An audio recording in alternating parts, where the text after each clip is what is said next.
Bonjour, alors cette vidéo je l'avais prévue pour janvier, sauf que j'ai pas eu le temps, du coup voilà. Bonjour à tous, c'est Cassiolo, on se retrouve dans une nouvelle vidéo. Alors dans cette vidéo je vais vous montrer tous les livres que j'ai lus cette année.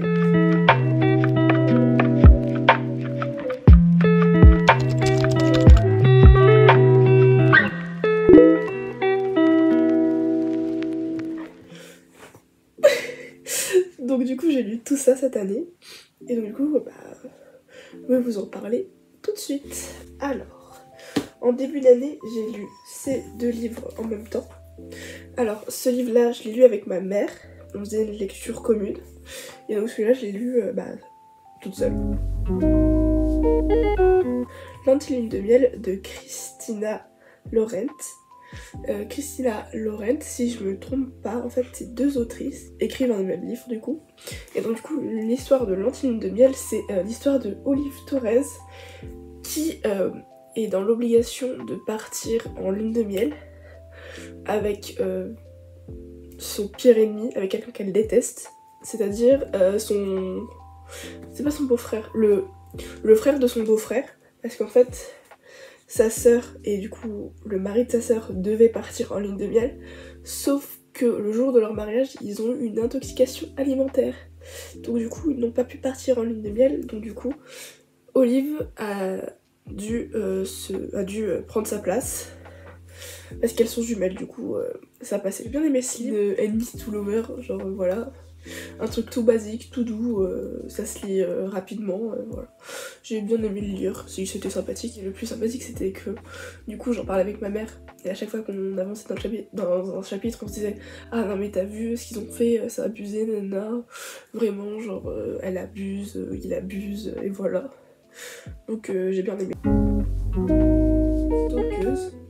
Du coup Stalkeuse c'est l'histoire de Rafi qui est obsédé par un couple de son lycée et qui va du coup décider au début de l'année scolaire de devenir leur amie à tout prix. Donc elle va décider de les stalker, les suivre. Bon, elle fait du stalking de base quoi. Du coup on va suivre comment elle va peut-être réussir à devenir leur amie, comment elle va se rapprocher d'eux, tout. Genre vraiment en fait ce livre il est c'est un peu un You. Après aussi je sais pas trop ce qu'il y a dans You. Je crois qu'il y a des meurtres dans You. Sauf qu'il là il n'y a pas de meurtre. Là c'est juste elle les suit et elle veut devenir leur amie. Mais vraiment elle est vraiment obsédée. Elle connaît tous deux. Et genre... Et on la voit, genre toutes ces interactions, elle est au bout de sa vie, elle est en mode ah là il m'a adressé la parole, c'est bon on est meilleures amies, et voilà. J'ai beaucoup aimé, c'est vraiment... En fait c'est bizarre de se mettre dans la tête de quelqu'un, enfin d'une stalkeuse quoi directement. Donc du coup j'ai bien aimé. Et ils meurent tous les deux à la fin. Vraiment ce livre je l'ai énormément aimé. Surtout les derniers chapitres où vraiment je pouvais pas lâcher mon livre, j'étais vraiment en mode faut que je sache ce qui se passe. Et du coup genre je l'ai fini en revenant de vacances et vraiment dans la voiture j'étais en train de le dévorer et j'ai lu les dernières phrases dans la voiture et j'étais vraiment au bord des larmes. Je crois que c'est la première fois que j'ai failli pleurer pour un livre. Donc vraiment il était super.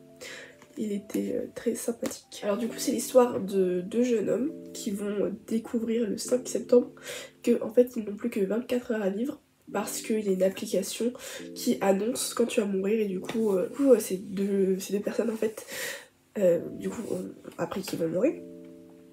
Et ils vont se rencontrer ce jour-là, et donc du coup une relation va se créer en 24 heures et vraiment c'est une très belle relation. Genre quand t'arrives au dernier chapitre où tu sais que ils meurent tous les deux à la fin, tu t'es en mode non mais ils vont pas mourir. Non mais en fait c'était un prank, ils vont pas mourir à la fin. Genre vraiment tu t'accroches à l'espoir qu'ils vont pas mourir. Non c'est pas possible, ils peuvent pas mourir. Ils doivent vivre toute leur vie ensemble en fait. Ils doivent rester amis pour toujours en fait. Non. Ils peuvent pas mourir. J'ai lu Anne de Green Gables. Anne de Green Gables, c'est donc du coup l'histoire de Anne qui est recueillie par une fratrie. Ils voulaient un garçon pour pouvoir aider l'aîné au champ parce qu'ils ont une ferme. Green Gables, c'est le nom de la femme qu'ils possèdent. Et donc ils vont décider de ne pas renvoyer Anne à l'orphelinat, donc du coup ils vont l'adopter. Et du coup, on suit toute son enfance.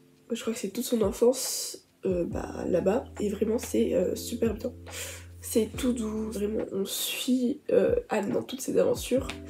On la voit rencontrer ses amis, on la voit se faire des meilleurs amis, on la voit se faire un peu des ennemis. Anne est un personnage avec un fort caractère. Elle est souvent la tête dans les nuages. Elle aime beaucoup lire. C'est vraiment un énorme coup de cœur. Je pense que c'est le livre que j'ai préféré de l'année. Lien du sang, c'est l'histoire de 3 cousins qui sont accueillis par leur grand-mère, qu'ils n'ont jamais vu de leur vie parce que leurs parents ont été déshérités à la mort de leur grand-père, enfin de leur grand-père aux cousins et pas aux enfants, donc du coup leur père aux enfants, c'est compliqué. Donc du coup ils ont été déshérités, et ils ont jamais su pourquoi ils ont été déshérités. Du coup un été, la grand-mère va décider de donner une seconde chance entre guillemets à sa famille, et donc du coup elle accueille ses 3 petits enfants qu'elle n'a jamais vus sur son île, et en fait on va découvrir que ils étaient peut-être pas la bienvenue sur cette île, et on va du coup suivre toute leur histoire, et il y a plein de rebondissements. On va comprendre pourquoi les enfants ont été déshérités, parce qu'en fait les enfants ils savent pas pourquoi ils ont été déshérités. Du coup, on suit tout ça dans l'histoire. Tous les livres que j'ai eu cette année, c'était grave cool. Oula, j'ai failli faire tomber mon livre. Ouais, mais on va reposer, parce que pas envie de faire tomber mes livres. Donc du coup, tous les livres que j'ai lus cette année, ils étaient grave cool. J'espère vous avoir donné peut-être envie de vous en procurer un pour le lire en 2024. Donc on est bientôt en 2024, ah là là. Et sinon, dites-moi dans les commentaires quel livre vous avez lu cette année, pour peut-être me donner des idées pour lire l'année prochaine. Voilà. J'espère que la vidéo vous a plu. C'était Cassie Lolo. Au revoir.